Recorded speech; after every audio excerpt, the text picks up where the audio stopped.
my great honor this afternoon to introduce our keynote speaker. Rear Admiral Smith was raised in Greens Farm, Connecticut, and is a 1983 graduate of the U.S. Naval Academy.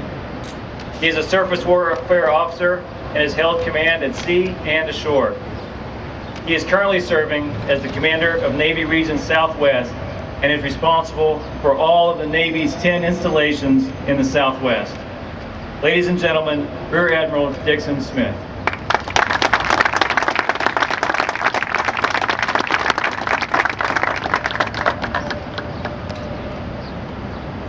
Well, good afternoon. To our distinguished guests, our Dewey family members, admirals, officers, chiefs, and crew of the USS Dewey,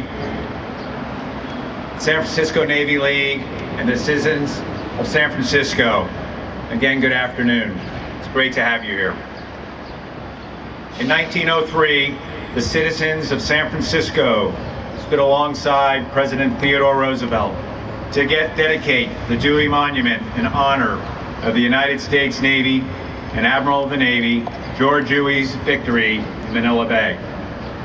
During the ceremony, James Phelan, chairman of the Monument Committee, said, and I quote, "We are here not only animated by patriotism, gratitude, and local pride, but to erect in our hearts and perpetuate by this monument the love and fame of the American Navy and of Admiral Dewey, and to see that they shall be preserved."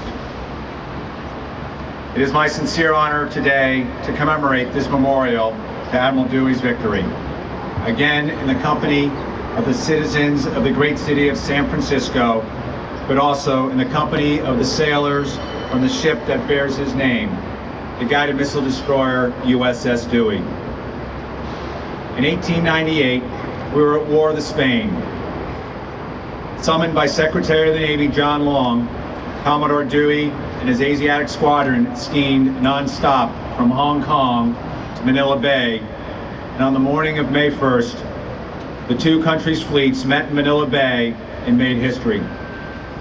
"You may fire when ready, Gridley," were the famous words from Commodore Dewey to the captain of his flagship, the Olympia, which began the battle. In just 7 hours, 8 Spanish ships were sunk with the loss of only 1 American life.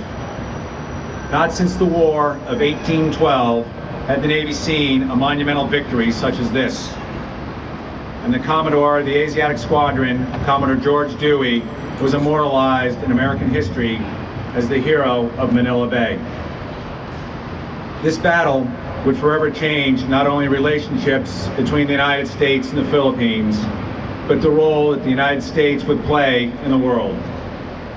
After our victory at Manila Bay and in the Spanish-American War, America was recognized as a great naval power and therefore a global power. During his dedication address, President Roosevelt said, "It is eminently fitting that there should be here in this great city on the Pacific Ocean a monument to commemorate the deed which showed once and for all that America has taken her position on the Pacific." The granite pillar, which we commemorate today, is the only remaining monument to honor Admiral George Dewey, the hero of Manila Bay, and the victorious Navy fleet he commanded. But the monument stands for much more. It stands as a solid reminder of the United States Navy's commitment to be a continuing presence as a global force for good in the Pacific. Our victory at Manila Bay and our continued presence in the Pacific was and is a direct result of our national commitment to maintain a ready and capable naval force. President Roosevelt said that after the war has begun, it is too late to improvise a Navy.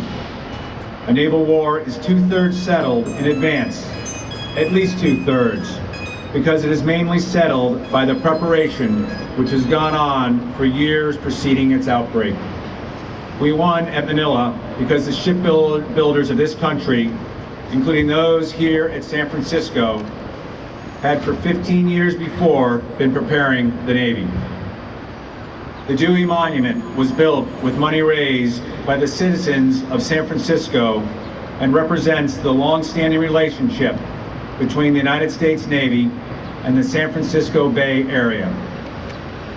Admiral Dewey's victory was won at sea on ships that were a part of a national shipbuilding effort focused here in San Francisco Bay, and that shipbuilding continued for nearly a century afterwards. Admiral Dewey's flagship, the USS Olympia, was built just miles from here by Union Iron Works.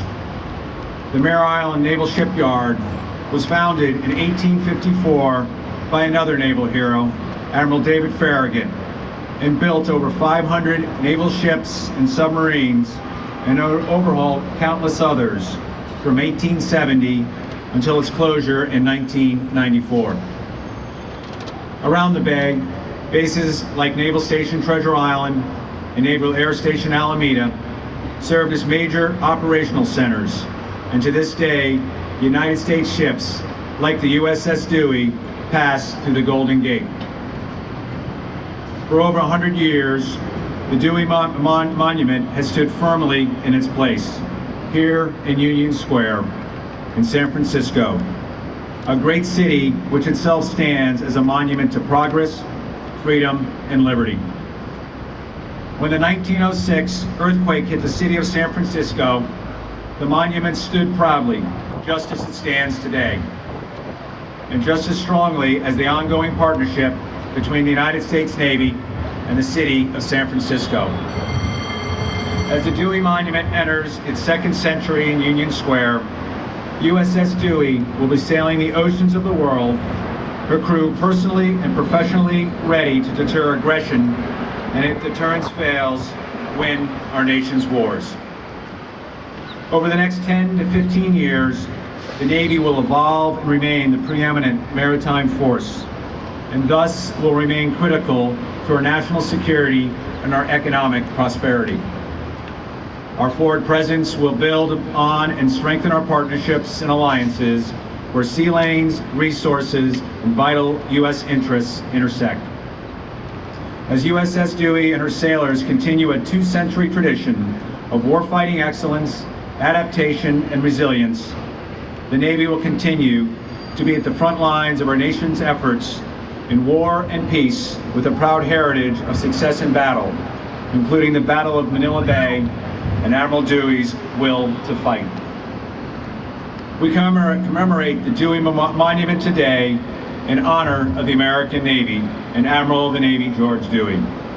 Just as the citizens of San Francisco did in 1903, and commit ourselves to ensuring future generations, such as our sea cadets before us, will also be able to stand in Union Square and know that all the navies of the world, the United States Navy will be found the best able to bear the strain and the last to fail at the call of duty. Thank you all very much.